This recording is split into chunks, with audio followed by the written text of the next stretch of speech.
अस्सलाम वालेकुम स्टूडेंट्स, अपने page chemistry tips and tricks पे आप लोगों को वेलकम करती हूँ। और यहाँ पे मैं आपको FSc second year first year की बहुत सारे टॉपिक्स पे वीडियोस ऐसी आपको देखने को मिलेंगी और ऐसी ऐसी ट्रिक्स और मैकेनिज़्म देखने को मिलेंगे जो आपको बुक में नहीं मिलते, और उनको गूगल करना या उनको बुक्स में से ढूंढना भी आप लोगों के लिए काफ़ी डिफ़िकल्ट होता है। बिकॉज प्रॉब्लम यहाँ पे ये है कि जब कोई स्टूडेंट हायर लेवल की बुक्स को फॉलो करता है तो हायर लेवल के मैकेनिज़्म को उस सेंस में समझ नहीं पाता, क्योंकि वो उसका लेवल नहीं होता। बिल्कुल ऐसे ही सम टाइम प्रॉब्लम ये फेस करना पड़ती है स्टूडेंट्स को कि जब तक किसी स्टेप का उनको मैकेनिज़्म समझ ना आए वो अंडरस्टैंडिंग नहीं बना पाते। और हमारे एफएससी की बुक्स में बहुत सारे मैकेनिज़्म अभी स्टिल गिवन नहीं है, तो बहुत सारी टिप्स ट्रिक्स और बहुत सारे मैकेनिज़्म के साथ मैंने अपना ये पेज बनाया है। तो इसको ज़रूर सब्सक्राइब कीजिएगा, बेल आइकन प्रेस कीजिएगा ताकि आपको नई वीडियोज़ की नोटिफिकेशन मिल सके। आज का जो मैंने टॉपिक लिया है वो है हॉलोफॉर्म रिएक्शन। हॉलोफॉर्म रिएक्शन हमारी पंजाब टेक्स्ट बुक बोर्ड में तो ये 12th चैप्टर एल्डिहाइड और कीटोन में है सेकेंड ईयर में, लेकिन इसके अलावा ये सिर्फ 12 चैप्टर से बिलोंग नहीं करता। ये टॉपिक बड़ा वर्सटाइल है, ये अल्कोहल्स को भी डील करता है और एल्डिहाइड कीटोन्स को भी डील करता है। तो सबसे पहले हम ये बताते चलें कि हॉलोफॉर्म रिएक्शन में हमारा रिएजेंट क्या है, यानी रिएक्शन जब हम किसी रिएक्शन को टेस्ट के तौर पे यूज़ करते हैं तो किस चीज़ के साथ रिएक्ट कराते हैं। तो हमारा यहाँ पे रिएक्शन है iodine in the presence of NaOH, यानी बेसिक मीडियम में आयोडीन अगर आप यूज़ करेंगे तो इस रिएक्शन को आप एज अ टेस्ट इस्तेमाल कर सकते हैं। ऑल्दो आप आयोडीन की बजाय क्लोरीन, ब्रोमीन और फ्लोरीन के साथ भी ये रिएक्शन कर सकते हैं। इनमें से किसी के साथ करेंगे तो ये हॉलोफॉर्म रिएक्शन कहलाएगा, जबकि अगर आयोडीन के साथ करेंगे स्पेसिफिकली तो ये आयोडोफॉर्म कहलाएगा, क्योंकि आयोडोफॉर्म अपने करेक्टरिस्टिक येलो कलर के प्रेसिपिटेट की वजह से टेस्ट के तौर पे इस्तेमाल होता है। तो यहाँ एक बात आप लोगों को क्लैरिफाई करती चलूँ स्टूडेंट्स कि केमिस्ट्री में हमारे पास बहुत तरह के रिएक्शन होते हैं, हज़ारों तरह के रिएक्शन होते हैं, लेकिन टेस्ट के लिए सिर्फ हम उस रिएक्शन को सिलेक्ट करते हैं जो कोई ना कोई फिजिकल चेंज आपको नज़र आए। ठीक है, स्ट्रक्चरली तो हर रिएक्शन में चेंज आ रहा होता है ना, लेकिन फिजिकली जो है आपको चेंज जब तक नहीं आएगा तो रिएक्शन को टेस्ट के तौर पे यूज़ नहीं कर सकेंगे। अब आपके माइंड में बातें आना शुरू हो गई होंगी कि कहीं पे वाइट प्रेसिपिटेट बनते हैं, कहीं पे रेड बन रहे होते हैं, कहीं पे येलो बन रहे होते हैं, कहीं पे कोई स्मेल अपीयर हो रही होती है, कोई फ्रूटी स्मेल बन रही होती है, कहीं पे कोई लेयर बन रही होती है, कहीं पे कोई रिंग बन रहा होता है, कहीं पे कोई कलर्ड गैस इवॉल्व हो रही होती है। तो हर रिएक्शन को हम टेस्ट के तौर पर इस्तेमाल नहीं कर सकते, सिर्फ उस रिएक्शन को टेस्ट के तौर पर इस्तेमाल कर सकते हैं जिसको आप नेकेड आई से या अपनी सेंसेस के साथ लैब में सिंपली टेस्ट ट्यूब के अंदर डिटेक्ट कर सकें। तो जब हम हॉलोफॉर्म रिएक्शन सारे हैलोजन के साथ करा सकते हैं, पर डिटेक्ट किसके साथ होगा? आयोडीन के साथ, क्योंकि बाकी सबके तो कोई प्रेसिपिटेट नहीं बनेंगे, लेकिन आयोडीन वाला जो रिएक्शन होगा उसमें आपको येलो कलर के प्रेसिपिटेट नज़र आएंगे। तो अब यहाँ पे ये भी बताती चलूँ कि कौन कौन सी चीज़ जो है वो हमारे इस रिएजेंट के साथ रिएक्ट कर सकती है। तो सबसे पहले जनाब हमारे पास अल्कोहल्स की बात करें, 3 तरह के अल्कोहल्स होते हैं: primary alcohols, secondary alcohols and tertiary alcohols. ये स्पेसिफिक सिंबल हैं प्राइमरी, सेकेंडरी और टर्शरी को स्पेसिफाई करने के लिए। तो सेकेंडरी अल्कोहल जी जनाब सारे के सारे जो हैं ये टेस्ट देते हैं। टर्शरी अल्कोहल जनाब कोई भी ये टेस्ट नहीं देता, जबकि टर्शरी ये जो प्राइमरी अल्कोहल है उसमें से सिर्फ और सिर्फ जो एथेनॉल है, यानी 2 कार्बन वाला जो प्राइमरी अल्कोहल है जिसका फार्मूला है C2H5OH, ये टेस्ट देता है। इसके अलावा बाकी जितने भी प्राइमरी अल्कोहल हैं वो ये टेस्ट नहीं देते। तो यहाँ बड़ी इंटरेस्टिंग बात आपको पता चली। क्या बात पता चली? कि अगर आपके पास कन्फ्यूजन हो रही हो कि मेरे पास जो अल्कोहल पड़ा है वो प्राइमरी है, सेकेंडरी है या टर्शरी है, तो जनाब अगर तो वो टेस्ट कर लेता है तो फिर वो सेकेंडरी होगा, प्राइमरी और टर्शरी जो है ये टेस्ट नहीं करते। और अगर प्राइमरी में से ये कंफर्म है आपको कि प्राइमरी है तो कोई भी प्राइमरी अल्कोहल ये टेस्ट नहीं शो करता सिवाय एथेनॉल के। तो अगर मेथनॉल, प्रोपेनॉल, एथेनॉल, ब्यूटानॉल जो भी प्राइमरी अल्कोहल पड़े हुए हैं तो सिर्फ और सिर्फ उसमें से एथेनॉल ये टेस्ट करेगा, बाकी जो है कोई ये टेस्ट नहीं करेगा। ठीक हो गया। अब चलते हैं जी नेक्स्ट पॉइंट पे। ये तो हमारे पास पहला पॉइंट हो गया जी अल्कोहल का। दूसरा पॉइंट आ जाए जी एल्डिहाइड्स का, यानी क्या कोई एल्डिहाइड भी ये टेस्ट शो करता है? तो आंसर इज़ ओनली एसिटाल्डिहाइड, यानी जितने भी एल्डिहाइड आप देखते हैं जितने कार्बन वाले, उसमें से सिर्फ और सिर्फ जो एसिटाल्डिहाइड है, एसिटाल्डिहाइड कौन सा, 2 कार्बन वाला एल्डिहाइड CH3CHO जिसका फार्मूला है, वो ये टेस्ट करता है। रिमेनिंग एल्डिहाइड ये टेस्ट शो नहीं करते। उसके बाद आ जाएं थर्ड पे, ज़रा कीटोन्स के बारे में देख लें। तो कीटोन्स में से जनाब सिर्फ और सिर्फ ओनली मिथाइल कीटोन्स ये टेस्ट देंगे। अब सवाल ये उठता है कि मिथाइल कीटोन से क्या मुराद है। भाई मिथाइल कीटोन मैं आपको सिंपली बता देती हूँ कि मिथाइल कीटोन कौन सा कीटोन होता है। देखिए, एक ऐसा कीटोन जिसमें एक साइड पे लाजमी CH3 हो, मिथाइल ग्रुप हो, तो वह मिथाइल कीटोन कहलाया जाएगा। इस साइड पे बेटा कोई भी ग्रुप हो सकता है, फ़र्ज़ करें दोनों तरफ मिथाइल है तो ये मिथाइल कीटोन है, ये भी मिथाइल कीटोन है। लेकिन अगर एक तरफ इथाइल ग्रुप है और दूसरी तरफ भी इथाइल ग्रुप है, तो क्योंकि इसमें कोई जो है आपके पास मिथाइल ग्रुप नहीं है, तो ये मिथाइल कीटोन नहीं है। तो कीटोन्स में से only methyl ketone will give this test. अब ज़रा इस टेस्ट के हवाले से देखिए, इसका मैकेनिज़्म पढ़ें। तो मैकेनिज़्म में डिटेल से आपको स्टेप बाय स्टेप समझाती हूँ। चलें जी, स्टार्ट करते हैं। देखिए बच्चे, यहाँ पे मैं कीटोन्स की एग्जांपल उठा लेती हूँ। वैसे मैकेनिज़्म सारे एक जैसे होंगे, एक ही जैसा रिएक्शन हो रहा होगा, पर यहाँ पे मैं आपको इसके हवाले से बताती हूँ। चलें जी, आपने क्या चीज़ ऐड की, आपने आयोडीन I2 और NaOH ऐड किया। ये R ग्रुप एनी कीटोन, ये इसका CH3 क्योंकि मिथाइल कीटोन है। आपको पता है जब भी आप NaOH को सॉल्यूशन में डालते हैं तो ये स्ट्रॉन्ग बेस है, ये आयनाइज होके NH+ और OH- बना देगी। ये जो OH- है, ये बेसिक यही चीज़ असल में रिस्पॉन्सिबल है इस रिएक्शन की। होगा क्या, OH- जो है वो कार्बोनिल के साथ वाले जो प्रोटॉन होते हैं, ये एसिडिक इन नेचर होते हैं। मैं आपको ऑलरेडी बता चुकी हूँ एक वीडियो में कि एसिडिक हाइड्रोजन वो हाइड्रोजन होता है जो H+ की फॉर्म में रिमूव हो सके। तो जनाब होगा क्या कि OH- इन तीनों में से कोई एक प्रोटॉन उठा लेगा और वाटर बना लेगा। आपके पास क्या बच जाएगा, R C+O CH2- and water. ज़रा फिर से देखिए हुआ क्या है, NaOH आयनाइज हुआ है Na+ और OH- की फॉर्म में, और OH- स्ट्रॉन्ग बेस ने कार्बोनिल के साथ वाला जो हाइड्रोजन है वो उठा लिया है H+ की फॉर्म में। इस रिएक्शन को अगर मैं ओपन करके दिखाऊं तो ये कुछ इस तरह से बनेगा, CH2H। CH3 को मैं CH2H लिख रही हूँ, और OH- क्या करेगा, ये जनाब अटैक करेगा इस हाइड्रोजन पे, और ये 2 इलेक्ट्रॉन बॉन्ड के इस कार्बन पे शिफ्ट हो जाएंगे। तो आपके पास क्या बच जाएगा, आपके पास बच जाएगा एनाइन, कार्बनाइन, क्योंकि कार्बन के ऊपर अब माइनस आ चुका है, और साथ में वाटर। उम्मीद है आपको ये स्टेप समझ आ गया होगा। बेटा एक बात याद रखिए कि C+O के साथ वाले जो कार्बन होता है, यानी जो अल्फ़ा कार्बन होता है, उसके ऊपर जो हाइड्रोजन होते हैं यानी अल्फ़ा हाइड्रोजन होते हैं, वो हमेशा एसिडिक होते हैं, क्योंकि इस नेगेटिव चार्ज को ये ऑक्सीजन रेजोनेंस के साथ स्टेबलाइज करा सकता है। लेकिन बीटा हाइड्रोजन एसिडिक नहीं होते, वो H+ की फॉर्म में डोनेट नहीं हो सकते क्योंकि वो स्टेबलाइज नहीं होते। तो ये फर्स्ट स्टेप उम्मीद है आपको समझ आ गया होगा। फर्स्ट स्टेप हम कह लेंगे आयनाइजेशन ऑफ NaOH। वैसे इसको बताने की ज़रूरत नहीं है फर्स्ट स्टेप, क्योंकि जैसे ही आप NaOH कहते हैं तो ये स्ट्रॉन्ग बेस है, तो ये ऑलरेडी अंडरस्टूड है कि ये बेस जो है 100% आयनाइज हो चुकी है। सेकेंड स्टेप पे आपके पास ये कार्बनाइन जनरेट होता है। अब देखिए, अब इस कार्बनाइन ने क्या करना है, इस कार्बनाइन ने सोल्यूशन के अंदर जो आयोडीन मौजूद है उसको मैं II लिख रही हूँ I2 की बजाय, क्योंकि इनके अंदर सिंगल कोवेलेंट बॉन्ड होता है।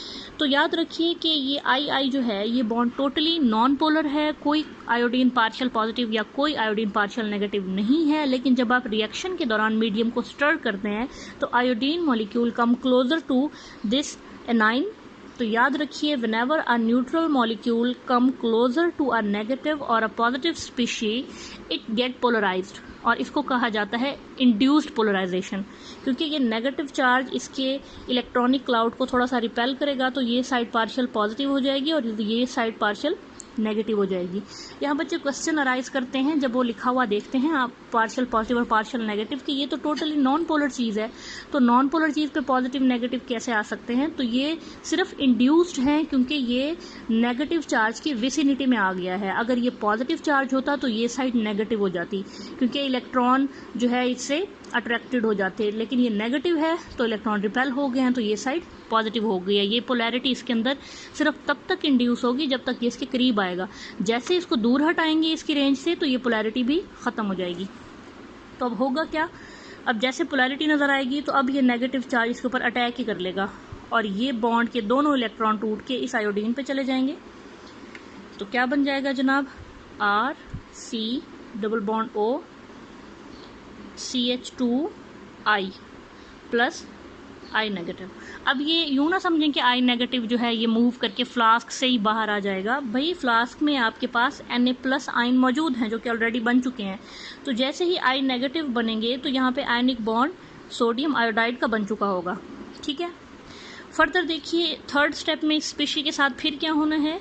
ये जो स्पीशी बनी है आपको पता है, आपने एक्सेस में जो है यहाँ पे ये एक आयोडीन लगा चुके हैं और ये हाइड्रोजन देखें। अब मैं इसी स्पीशी को दोबारा लिख रही हूँ RC डबल बॉन्ड O। अब मैं CH2 को CH करके लिख रही हूँ और ये इसका आयोडीन लिख रही हूँ। ये एक दफ़ा फिर OH नेगेटिव यानी बेस के साथ एनकाउंटर करेगा, क्योंकि बेस सोल्यूशन में मौजूद है, वो हमने बाहर थोड़ी निकाल ली है। तो ये दूसरा प्रोटॉन भी उठा लेगी क्योंकि ये दूसरा प्रोटॉन भी एसिडिक है और ये इस कार्बन के ऊपर फिर से नेगेटिव चार्ज आ जाएगा। तो आप देखेंगे कि ये एनाइन फिर बन गया है। अब ये किस फॉर्म में है, अब ये CHI नेगेटिव की फॉर्म में है और साथ में वाटर बन गया। ये सेम स्टेप है लेकिन अब दूसरे हाइड्रोजन के साथ। तो फिर क्या होगा, तो जैसे ही ये स्पीशी बनेगी RC double bond O CH negative, ये भी बेटा एनाइन ही है और ये आयोडीन है, तो ये फिर से आयोडीन मॉलिक्यूल की विसिनिटी में आएगा, उसको पोलराइज करेगा और ये नेगेटिव चार्ज एक और आयोडीन के ऊपर इस तरह से अटैक करके I नेगेटिव बना देगा। तो आप देखेंगे कि RC double bond O CHI2 बन चुका है हमारे पास और साथ में I नेगेटिव। और जैसा कि पिछले स्टेप में हुआ, I नेगेटिव सोडियम के साथ रिएक्ट करके सोडियम आयोडाइड बना चुका होगा। तो उम्मीद है ये दो स्टेप समझ आ गए होंगे, क्योंकि ये वाला स्टेप और ये वाला स्टेप ये दोनों सेम स्टेप हैं, सिर्फ हाइड्रोजन पहले CH3 का एक हाइड्रोजन था, अब CH3 का दूसरा हाइड्रोजन इन्वॉल्व हुआ। तो इसी तरह फिर फोर्थ स्टेप में तीसरा हाइड्रोजन भी इन्वॉल्व होगा। किस तरह देखिए ज़रा। अब हमारे पास क्या चीज़ बन चुकी है, RC double bond O CI2। इस H को मैं साइड पे करके लिख रही हूँ क्योंकि अब ये फिर से हमने एक दफ़ा फिर बेस के साथ इसको रिमूव कराना है, क्योंकि देखें बेस आपके पास सोल्यूशन में ऑलरेडी मौजूद है, तो उसने एसिडिक प्रोटॉन तो रिमूव कराते ही रहना है ना जब तक कि सारे एसिडिक प्रोटॉन ख़त्म ना हो जाए। और ये कार्बन बेचारा फिर से नेगेटिवली चार्ज हो जाएगा। RC double bond O CI2 negative और ये प्रोटॉन किस फॉर्म में यहाँ से रिमूव हो गया है, वाटर की फॉर्म में। और जैसे कि अभी मैंने आपको बताया कि जैसे ही ये कार्बेनाइन बनता है यानी कार्बन के ऊपर नेगेटिव चार्ज आता है, ये आयोडीन को पोलराइज कर देता है और पोलराइज करने के बाद उसके ऊपर अटैक भी कर लेता है। और किस तरह अटैक करता है जी, इसके ऊपर अटैक करके ये बॉन्ड तोड़ देता है और आपके पास क्या बन गया है अब, RC double bond O single bond CI3 plus I negative and finally sodium के आयन जो मौजूद हैं सॉल्यूशन के साथ, वो इसके साथ मिलके फ़ौरन से आयनिक कंपाउंड बना लेंगे। अच्छा, अब कहानी यहाँ ख़त्म नहीं हुई, अभी आप आगे देखेंगे कहानी अभी फर्दर चलनी है। क्यों? क्योंकि ये अभी रिएक्शन का एंड नहीं है, आपके पास अभी CI3 बन चुका है। अब जब एक दफ़ा फिर बेस के साथ रिएक्शन होगा, गौर से देखिए बेटा, ये रिएक्शन इसलिए बार बार होता रहेगा कि आप जब तक आयोडोफॉर्म बनता नहीं है आप रिएक्टेंट्स को फ्लास्क में डाल के हीट करते ही रहते हैं। तो जब हम बार बार हीट करते रहते हैं तो एक प्रोडक्ट बनता है, फिर दूसरा, फिर तीसरा एंड सो ऑन। तो होगा क्या, अब आपको कार्बोनिल ग्रुप का तो पता है कि ऑक्सीजन पार्शियल नेगेटिव होता है और कार्बन हमेशा पार्शियल पॉजिटिव होता है। जब OH नेगेटिव को यहाँ पे अब एसिडिक हाइड्रोजन नज़र नहीं आएगा तो अब ये आयोडीन तो हाइड्रोजन नहीं है ना कि रिमूव हो सके, तो अब ये OH नेगेटिव अटैक करेगा इस पार्शियल पॉजिटिव कार्बन पे। यानी इससे पहले जो 3 स्टेप थे वहाँ पे OH नेगेटिव एक्ट कर रहा था एज अ बेस, वहाँ पे ये प्रोटॉन रिमूव करा रहा था। लेकिन चूँकि अब प्रोटॉन ख़त्म हो चुके हैं एसिडिक, तो अब जो है इसने एक्ट करना है एज अ न्यूक्लियोफाइल, क्योंकि इसने कार्बन के ऊपर अटैक किया। ठीक है, और जैसे ही कार्बन के ऊपर अटैक होगा तो 5 बॉन्ड तो कार्बन बना नहीं सकता, इसलिए कोई एक बॉन्ड टूटेगा, और वो कौन सा होगा? डेफिनेटली सबसे वीक यानी पाई बॉन्ड। तो ये जो चीज़ बनेगी हमारे पास, ये देखिए ये बड़ी इंटरेस्टिंग सी एक चीज़ बन गई है। CO नेगेटिव, इधर हो गया जी Ci3, और यहाँ पे आ गया है OH। अब ये चीज़ स्टेबल नहीं है, ये इस फॉर्म में एग्जिस्ट थोड़ा ना करेगी, ये बॉन्ड वापस आएगा डबल बॉन्ड O बनने, क्योंकि कार्बोनिल अपने आप को रिटेन करना चाह रहा है। जब ये वापस आएगा तो कौन कौन सी चीज़ टूटेगी? जो सबसे वीकली बॉन्डेड होगी, और वो है Ci3।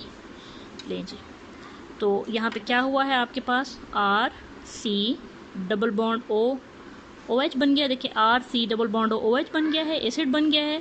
तो देखिए जो आपके पास जो कीटोन था अब वो एसिड बन चुका है, ऑक्सीडाइज हो चुका है। प्लस ये क्या चीज़ है? Ci3 negative. आपको पता है जब कार्बन के साथ 3 हैलोजन लगे हुए हैं तो ये तो नेगेटिव की फॉर्म में रह सकता है।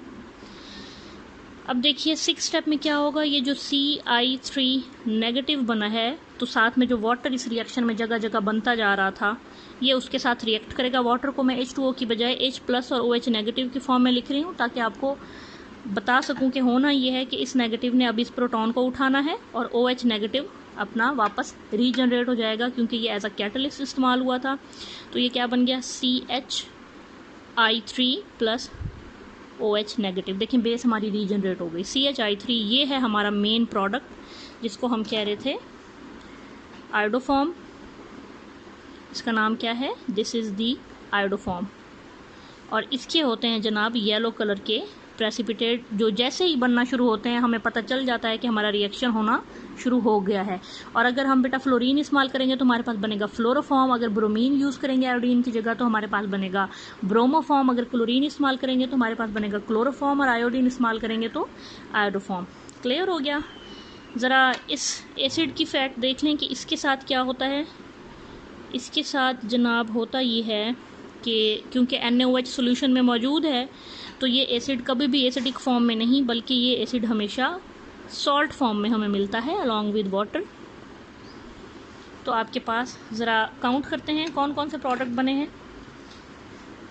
एक बना है आयोडोफॉर्म, और जी ये कीटोन से एसिड की सॉल्ट की फॉर्म में बन गया है, साथ में वाटर बन गया है, और जी साथ में आपके पास सोडियम आयोडाइड बन चुका है। तो मैं इस रिएक्शन को अब फाइनल करती हूँ, कंक्लूड करती हूँ। उम्मीद है आपको सारे स्टेप समझ आ गए होंगे। इसका मैं ओवरऑल रिएक्शन आपको बता दूँ तो कुछ इस तरह हुआ कि हमने रिएक्शन कराया RC double bond O CH3 का आयोडीन के साथ। तो हमने देखा 3 स्टेप पे आयोडीन के साथ रिएक्शन हुआ था, तो 3 आयोडीन इसमें रिएक्ट किए, और 4 सोडियम हाइड्रोक्साइड यूज़ हुए, जिसमें से 3 सोडियम हाइड्रोक्साइड OH नेगेटिव बना के बेस बनाते गए। चौथा वाला यहाँ पे यूज़ हुआ था एसिड का सॉल्ट बनाने के लिए। तो ज़रा देखिए क्या क्या बनेगा। सब ये चीज़, ये जो कीटोन थी ये कन्वर्ट हो गई इसके एसिड के सॉल्ट में जनाब। ठीक है, आयोडीन जितने इस्तेमाल हुए थे उतने ही हमारे पास सोडियम आयोडाइड बन गए थे। 3 जगहों पे सोडियम आयोडाइड बना था हमारे पास। और फाइनली हमारे पास वाटर मॉलिक्यूल बने थे 3, क्योंकि 3 दफ़ा बेस ने प्रोटॉन रिमूव किया था, तो 3 दफ़ा आपके पास H2O बनेगी। और आपके पास साथ में ये आयोडोफॉर्म जो मेन हमारी चीज़ CHI3 थी वो बनी थी। चलें, उम्मीद है अब ये रिएक्शन आपको समझ आ गया होगा। इसका मैकेनिज़्म लेंथी होने की वजह से आप लोगों के सिलेबस में इंक्लूड नहीं किया गया। हालांकि इसके जो कीवर्ड हैं और जो इसका मैकेनिज़्म के लिए जो स्टेप्स इन्वॉल्व हैं वो आपके लिए न्यू नहीं है, वो सारे आपके लर्नड कॉन्सेप्ट हैं, लेकिन इसलिए इसको ऐड नहीं किया गया कि ये काफ़ी लेंथी हो जाता, तो फिर एज अ लॉन्ग क्वेश्चन इसको इन्वॉल्व करना पड़ता, तो हमने इसका सिर्फ डायरेक्ट आपको बता दिया। नेक्स्ट वीडियो के लिए ज़रूर मेरा पेज लाइक, सब्सक्राइब और शेयर कीजिएगा, और इस तरह की टिप्स और ट्रिक्स के लिए मेरे पेज पे विज़िट करते रहिएगा। अल्लाह हाफिज़।